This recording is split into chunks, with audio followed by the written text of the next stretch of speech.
You can read his mock drafts and check out his draft big board over at theringer.com. You can hear him on the Ringer NFL Draft Show and during the season on the Ringer Fantasy Football Show. And you can check him out on Twitter at Danny B. Kelly. It is Danny Kelly. Danny, what's up, man? Thank you so much for hopping on with me. Absolutely. Thanks for having me on.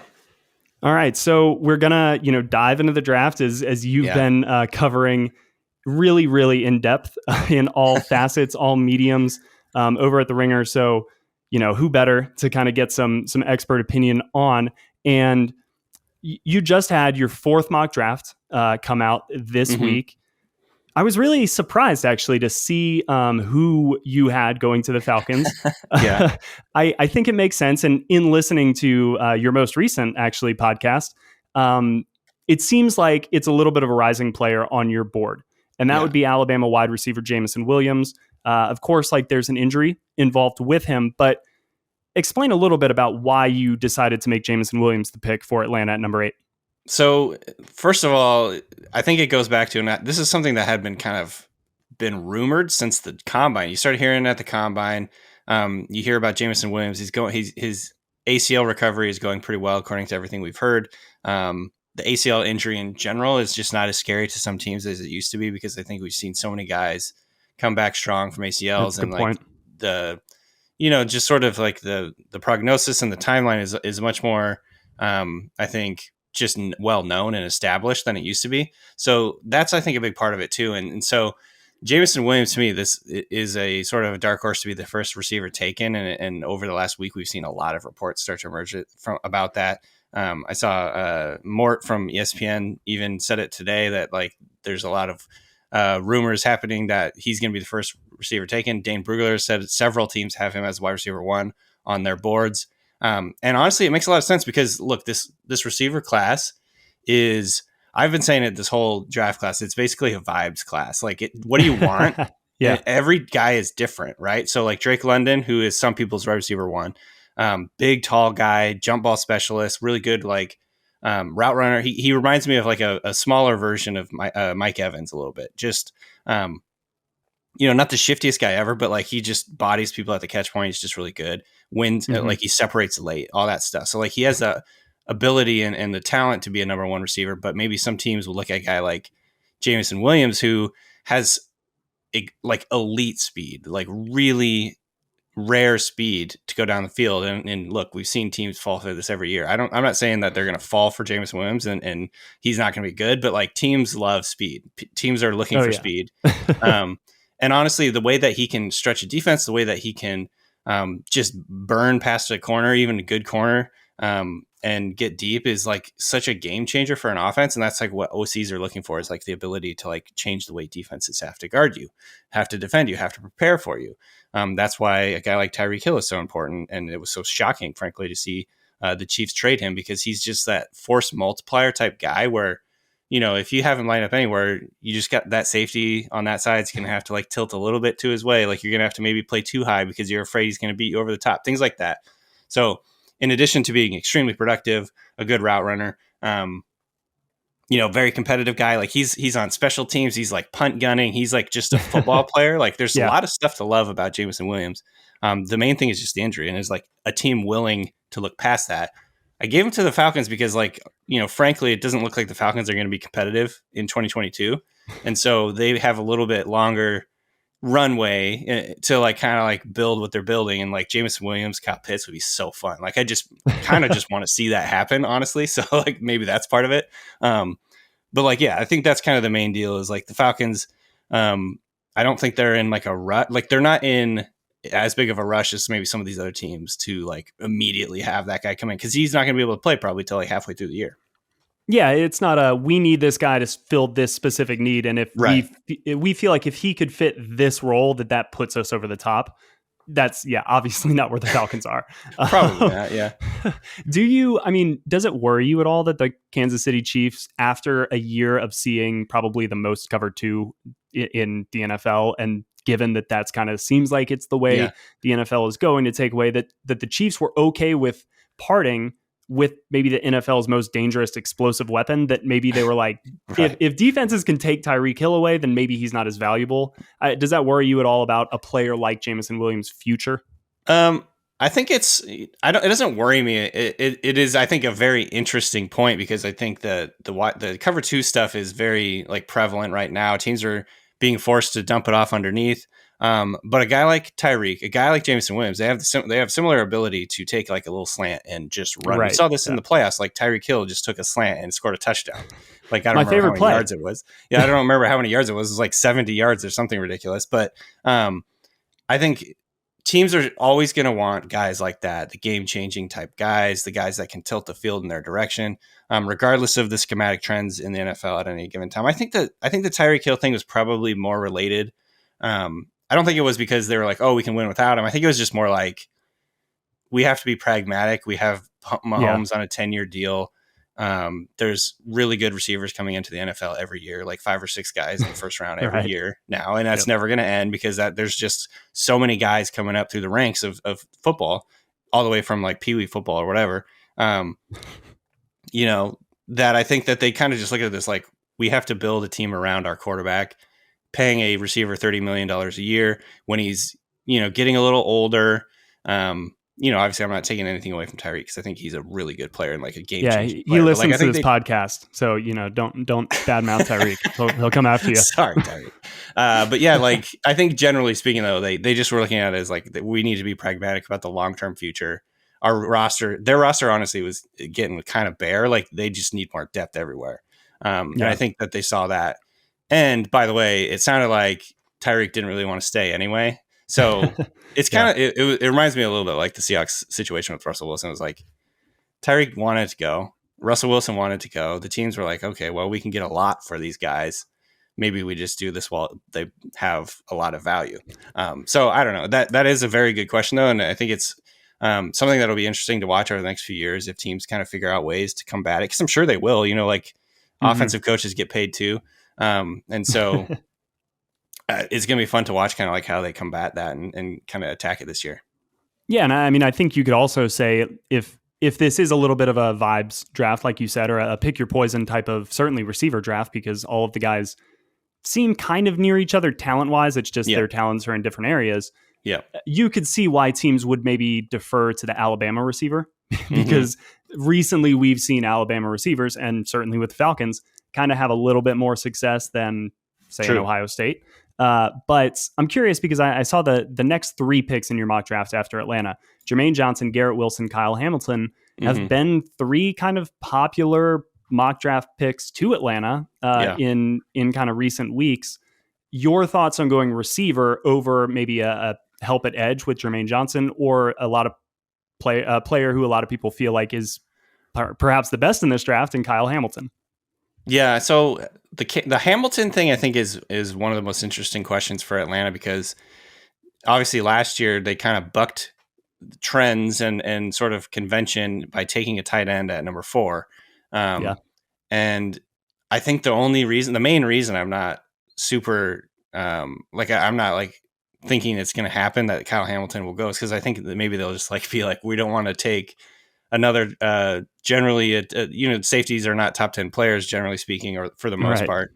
And the Falcons are weirdly set at safe. Like, that's the one position on this roster that they actually kind of have some depth. Yeah, there you go.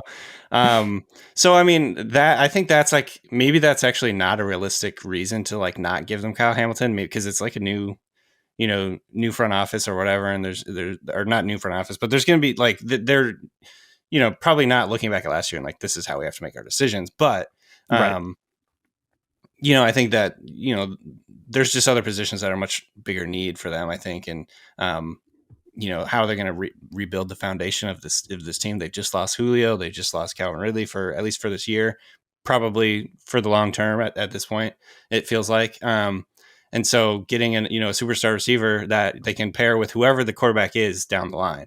I think that's probably where they're thinking. That's how I was thinking they'd approach this. And honestly, they might just trade back from that spot because they have more than one need. And it wouldn't surprise me at all if they do trade back. But so to me, that's just they're a tough one actually to kind of figure out, because I think they could go in literally any direction. They're so tough to figure out. It's been a nightmare, frankly. Yeah. But it's interesting too, because we always hear, and I think that Kevin Clark and Robert Mays back in the day laid this out so well when talking about Patrick Mahomes and Tyreek Hill. And the reason they were the perfect match was because you had a quarterback capable of taking full advantage of Tyreek Hill's amazing speed. Right. That's obviously pairing the quarterback or the wide receiver with the quarterback. But even in that case, Tyreek Hill was there first. I think there's something to be said of take the receiver and then figure out the quarterback best suited to get the ball to that receiver. Yeah. If it's Jameson Williams, arm strength needs to be a factor. If it's Drake London, maybe accuracy doesn't matter as much as it would for somebody else. I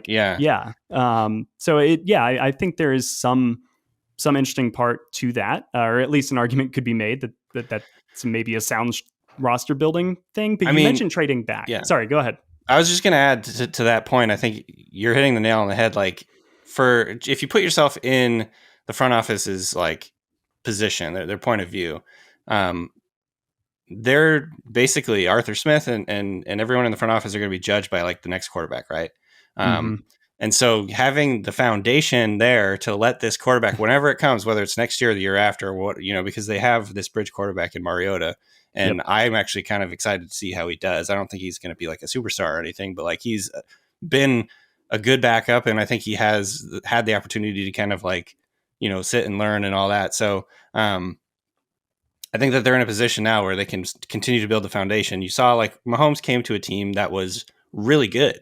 Lamar Jackson came on to a team that was really good already.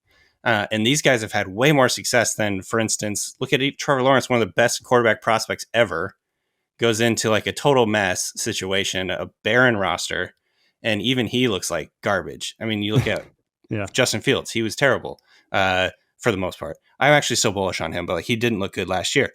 Zach Wilson, not a lot there that we've seen that's like super encouraging so far. Of course, he was playing on a team that has been historically bad. They have a bad foundation. So like, there's a lot of recent stuff that points to the best way to do this for a quarterback and for a front office that's looking for long-term stability and a long-term job is to build the foundation first before you kind of like hitch your wagon to a guy, you know what I mean? That's going to like be your make or break guy. So I think it makes a lot of sense for them to not take a quarterback and just kind of like build the foundation. We'll get to quarterbacks in 1 second, but I mean, that does make perfect sense. And I think a lot of people, even looking back at Matt Ryan, like, the 2007 season was absolute garbage, but that was still a roster that was not far removed from competing in the NFC. Yeah. And it just so happens their quarterback situation completely out of nowhere, like totally tanked. But then Matt Ryan came aboard and they brought in Michael Turner as a free agent. They like made big moves to put the best team around Matt Ryan, and he was able to succeed early on. So going all right, rookie, literally carry everybody on your shoulders route, probably not setting them up for success. But you in the most recent podcast mentioned Atlanta as a candidate to maybe trade back, and you thought that might be a wise approach, probably for exactly the reason you're saying. They're not close to competing, so get assets, fill out this roster, because there are so many holes. I think some people could say because there is such a talent discrepancy and they don't really even have many good players. It's not like the last few years has been, they've got some of the top tier talent, but there's just been a missing middle, and then bottom tier guys on minimum deals to fill it out. Shouldn't you use these top 10 picks, though, to go get elite players to then flush out the rest of the roster around? Or do you really believe in, no, go get, a few day two guys to add to the mix, because you should let those guys become starters, and you need just multiple starting caliber players on this roster at multiple positions? Yeah, and that is the just, I guess, eternal question. That is what do you do in the draft? Figure out drafting. I think on one hand, especially in a class like this where there's not really any like super elite guys. I mean, there's definitely good players, and at number 8, you're going to have an opportunity to draft a very good player, I think. But in general, it's maybe not at the same caliber we've seen in recent years, or at least that's like how it's perceived right now. Like anything can happen, but it just isn't like a class that I think a lot of people are thinking is one of the elite classes. And so in a year like this in particular, having more darts to throw could be a good thing. But I see what you're saying in terms of like, look, don't get cute. Like day two guys aren't necessarily going to be foundational players. Like the more foundational players you have, the better. And I think, that's the decision they're going to have to make. I actually think I lean on your side, what you were arguing there. It probably makes more sense for them to just take a guy like Jameson Williams. This is going to be a star for you, for the next 5+ years. And, you can be feeling like you're set at the receiver position, at least for the short term. And that's an impactful thing for whatever quarterback you bring in. So I think it would make a lot of sense for them to go this route and just not get cute and trade back or whatever.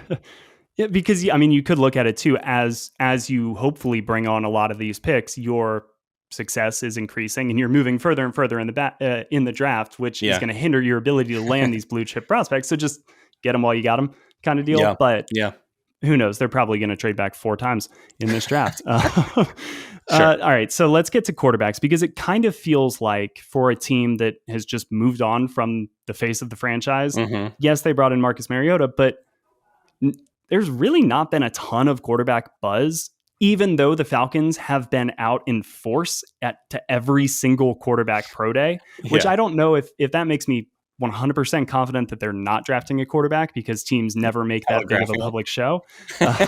Right. But, what do you think that it's feasible the Falcons go a quarterback at 8? Do you think if they're going to go quarterback, it involves a trade back in the draft? Or do you think that the guy that they like could be there in the second round? I think, it's tough because, ideally, if you want to get a guy like Willis, you trade back and pick up a little extra ammo and then go get Willis, if that's the guy that you really like. And I think that would be a lot of fun. That would make a lot of sense for them to do that. But also everything we just talked about, where the foundation is not really there. He's already like a raw prospect on the spectrum of like quarterback prospects. Like he's as raw as they come. So, situationally, like I kind of hope he doesn't land in Atlanta. No offense. Just because I think like the foundation's not there for him to succeed, and he might need like a couple year runway to kind of like get up to speed. So, right. Although I do like his idea, like with Arthur Smith, it actually would be kind of fun to see like how they would use him and like kind of how like the offense that they would build and everything. Because Mariota would be a better tutor in that sense, than Matt Ryan would have been. I don't see Matt Ryan, teaching Malik Willis the right way to successfully kind of run a naked bootleg. Yeah, exactly. I guess there are some certain, like certainly there are some like interesting variables there that could be good for him. But yeah, so I think a guy like Desmond Ridder would make a lot of sense. Like if he's around in the second round, like that would make perfect sense for the Falcons to do. It's not sounding like he's going to be there though. He's had a lot of buzz in the last like 2-3 weeks. First round buzz, and it sounds like teams like him more than quote unquote draft Twitter has liked him. And so, he might be like a guy to trade back in the first round and still take him somewhere in the middle of the first round. But they have a lot of options for sure. You can tell those are probably my 2 favorite quarterbacks in this class. Getting a guy like Pickett, like I don't really know like where that would put the Falcons, Right. It just feels like they'd be treading water, if anything. So to me, that wouldn't really make a ton of sense. And if they go get a guy like Matt Corral in the second round, I could see that. Just take a few swings at guys and hope they work out. Again, though, you're kind of like sacrificing your ability to build a foundation. So, and as soon as any team takes a risk on one of these guys, it's like the clock starts ticking for the coaches, for the front office. And I think, that's something that the front offices of every team have to make that decision. Like, are we ready to hitch our wagon to this guy? See, that's where I'm at with all of this. And I would feel like if I was a GM and I did not love any quarterback, if I'm not in love with a quarterback, then it's not worth taking a quarterback to me, and I would tell ownership that. I would say, look, but before I handcuff myself to one of these guys, could I just let you know that there's one that I like in this draft? Right. Because how many times have we seen this, that a team brings in Tyrod Taylor and then drafts, ex quarterback at pick 23, who comes in and there's a pseudo quarterback battle, and then Tyrod Taylor starts week 1, and then midway through week 2, the ex rookie gets inserted, and then they go through like a 5-12 season. And it's like, all right, well, and then year 2, that rookie, we'll see what he can do. And then maybe it's like 7 and whatever, 10. And then it's like, all right, but I don't necessarily want to do 4 years of like quarterback, in the middle purgatory. So yep.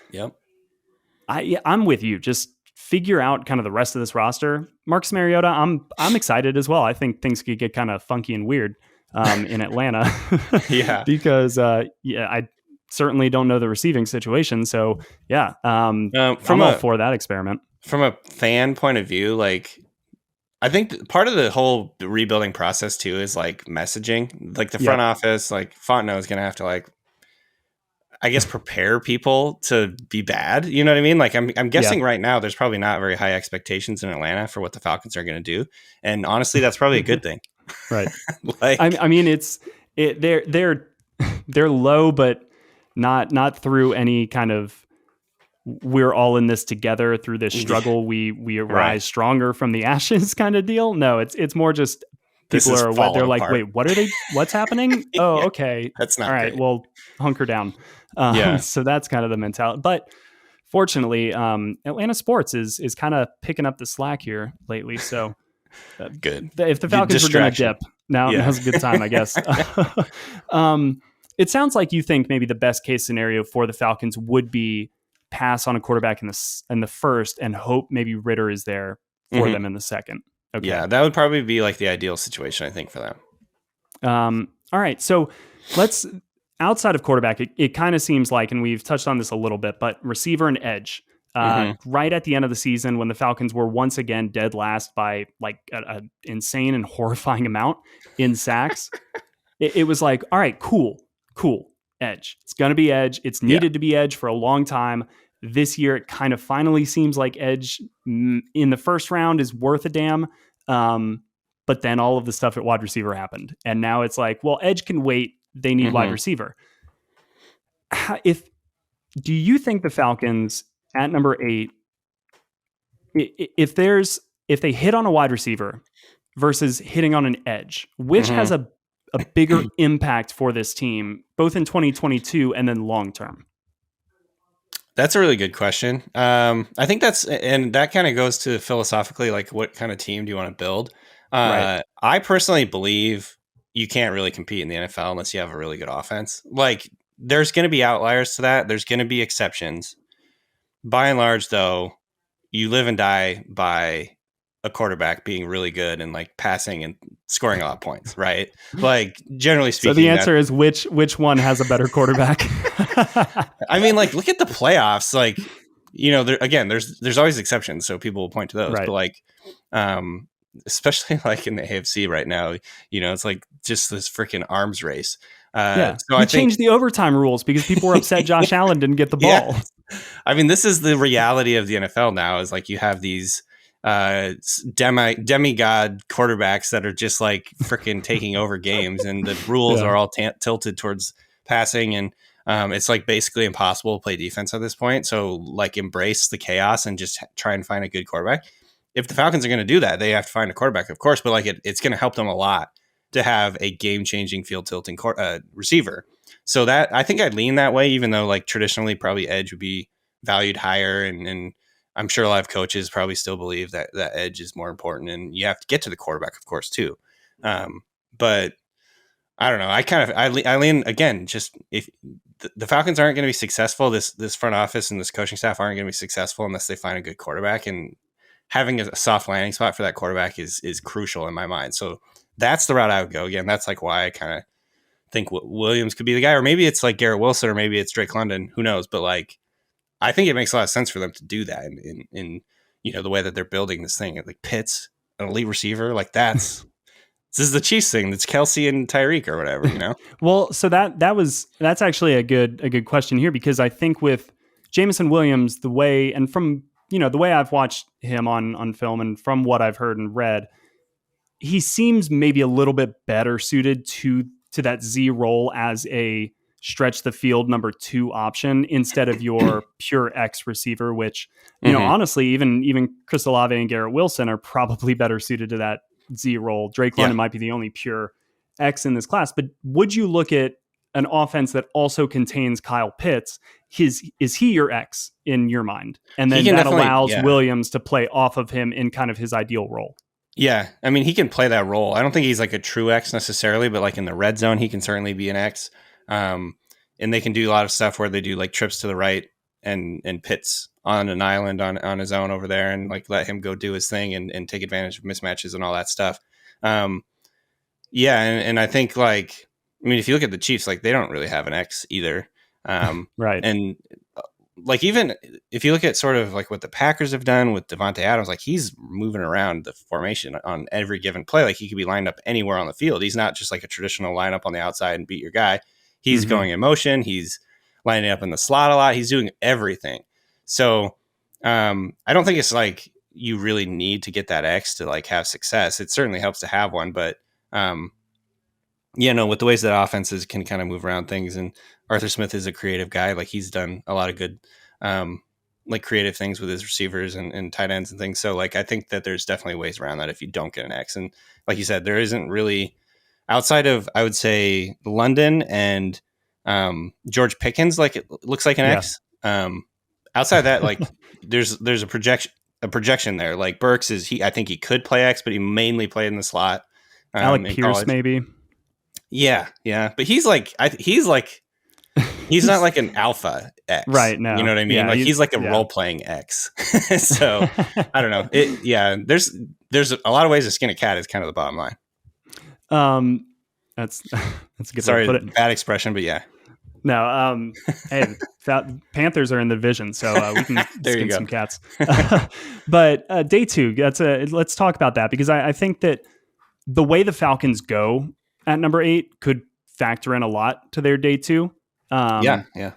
And it seems as though receiver is a little bit deeper in maybe the second and third round. You've got guys like Sky Moore who are projected maybe to go early in day 2, so they could still fix that side of the ball or address that side of the ball. But who are some guys that you would like for Atlanta, maybe with both of they've got 4 picks in the second and third rounds. Who are some guys? Wow, do they? Dang. Yeah. Who are some guys that you might like for them? And you can go based on kind of positional need or just some players that you think could slip. That's a good question. So what is their first pick? It's like 39 or something like that. Ooh, you're putting me on the spot, but yes, it's somewhere in later. That range. It's 30. Yeah. It's 39 to 41. Okay.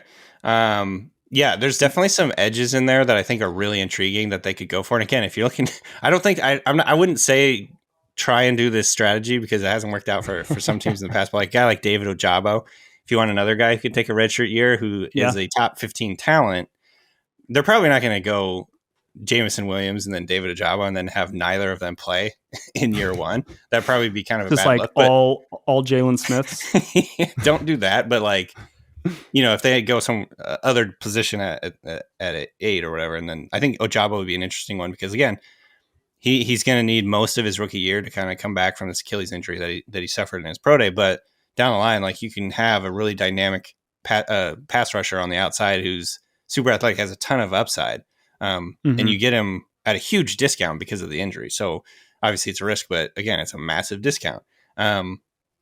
There's a couple other edge rushers in that area I think that could be really interesting. Nick Bonito from Oklahoma, Boye Mafe from Minnesota. Both of those guys twitched up, super athletic guys. Again, anybody that you're picking in the second round is going to have some issues because they're not a first rounder. There's a reason they fell. I think with Bonito, he's a little bit small. He's not good against a run, but he's very explosive, twitched up. He's maybe the most like agile, explosive pass rusher in this class. I know his pressure rate at Oklahoma was like through the roof. And Mafe is another guy that's just like, he's got a ton of potential, but he kind of has to put it all together. There's flashes there that you could see a guy developing into an elite pass rusher, and he has like elite measurables, but didn't quite all put it together. Drake Jackson from USC is another guy that I really like. I think he'd be a potential target in the third round, probably. I think he'll probably fall to the third round. Perry and Winfrey from Oklahoma is a lot of fun. Interior defensive tackle, long, really strong. Like he's the type of guy who I could see have like, he'd be much better pro than he was in college. Like you don't really hear a lot about him, but he went to the Senior Bowl and he was really good there, kind of dominated. So he's another guy like in the trenches that they could add to. There's a lot of trench guys. Offensive linemen in that area are going to be pretty good. I think good value. And again, like you said, there's a lot of receivers in that area that could be really interesting for them. Safety is a big spot in the second, third round. Running back, if you guys want a running back, I don't think that's necessarily on the high list of priorities, but there's definitely going to be some good guys in there. And this is a really deep class at linebacker in that area. So yeah, that's another position you could address, in for the long run. It's not necessarily maybe like a day one priority, but it's something that they could address for the long run. I definitely think that that's where we're going to see the Falcons probably, if they take a risk at number 8 with somebody like Williams, who is going to be a little bit more of a project. I think they go proven production, maybe in the college area, guys who can step in immediately and help and fill some roles. But if they go safer with a guy that they can plug and play at number 8, then I think you could see like Richie Grant, their second round pick, didn't play a ton last year. But safety in a DNP's defense is a hard, I think, system to learn. So he got a little bit of a redshirt year. So the Falcons have shown that they're not afraid, I guess, to sit a higher draft pick to let them learn. But yeah, it'll be interesting to see what approach they take. Let's do just a couple rapid fire questions, and then I'll let you get out of here. But what do you think would be a worst case scenario for Atlanta with how the first 7 picks could unfold? Well, let's see. I think the worst case is if you want an edge, if they're really looking at an edge there, because there's a lot of I think the edge class is probably the best position group in this draft in the top 10. And I think the worst case scenario for Atlanta is like have all those edges go off the board and then they have no options, right? Like Jermaine Johnson goes right the pick ahead of them. Yeah. So I think we'd be talking about Aiden Hutchinson, Kayvon Thibodeau, Travon Walker, Jermaine Johnson. All those guys go off, and then maybe I don't think this is going to happen. Like George Karlaftis, throw him in there. If all those guys go off in the first few picks, like of course it's pushing other positions down, so they'll have options. But all the wide receivers would be there. The receivers would be there. Their tackles would be there. But I'm just like from their point of view, if they really want an edge at that spot, that's the spot that they're kind of like circled. That would be a worst case scenario. But honestly, like I've done the math because the Seahawks, by the way, who are my team, pick at number 9. And so I've done the math, and there's like pretty much any scenario, there's going to be a really good player at both 8 and 9, like no matter what happens. So who would be the pick if Atlanta picked a guy that you would be like, son of a bitch, Thibodeau?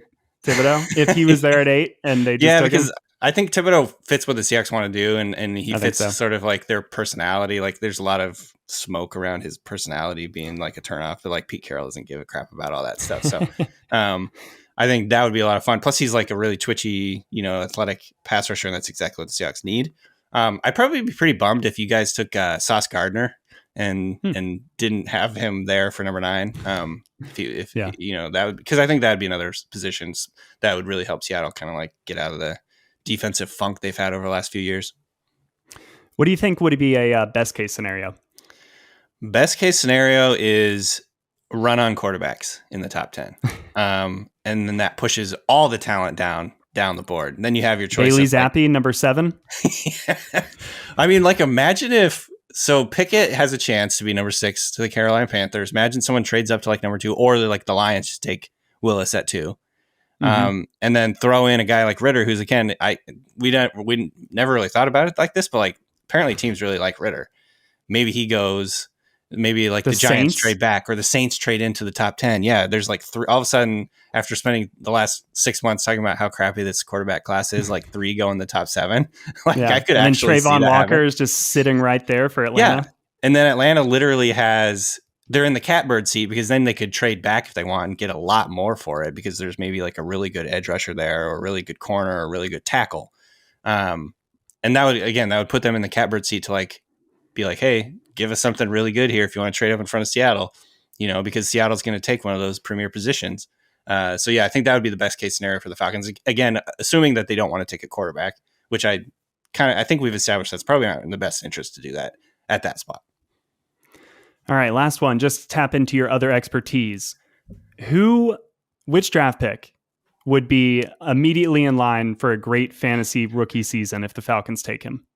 Oh, that'd be fun. One of the receivers for sure. So I would say throw Jameson Williams out, because he's not going to play in 2021 for at least the first half of the year, probably. And then you just want to like give him the redshirt season in general. So I would say Garrett Wilson would be very exciting. Drake London would be very exciting. I'm trying to think of who would fit the best with Mariota. I think it's Treylon Burks. I mean, I love Burks. I feel like I've been hyping up Burks too much, because I think the NFL doesn't like him as much as I do. If Patterson wasn't there, I think he'd be in play at 8. Imagine fact they Pitts, brought Patterson, Patterson and back. Burks. Oh my God, that'd be a lot of fun. Like, You okay, could just do that's like my a answer. wishbone offense. I'm changing my answer. That's 100% what I want, just for the chaos of it all. I think that would be a lot of fun, and plus, like, honestly, that would be great for Mariota because you can get like quick passes in, like layups and things that could kind of make him comfortable. Then they could do a lot of play action off of that stuff. Yep. I think that would be a really good fit for him and maybe like help open up the offense for him. So yeah, that'd be fun. Let's do that. Good. Well, Arthur Smith also listens to this podcast. So Arthur, there you go. All Follow right, your Danny gut, Kelly. and that is Traylon Burks. Yes. Traylon Burks, number 8. We're starting the campaign here. Print the t-shirts. All right, Danny. Can you let everybody know where they can find your stuff? Yeah, so at theringer.com is my NFL draft guide. It's nfldraft.theringer.com. Check out the Ringer NFL Draft Show. Sorry, I every time mess up the name. The Ringer NFL Draft Show, which is also in the offseason and during the NFL season, the Ringer Fantasy Football Show. And then, check me out on Twitter at Danny B. Kelly. All right, man. Thank you so much for stopping by. This was really informative. Absolutely. My pleasure.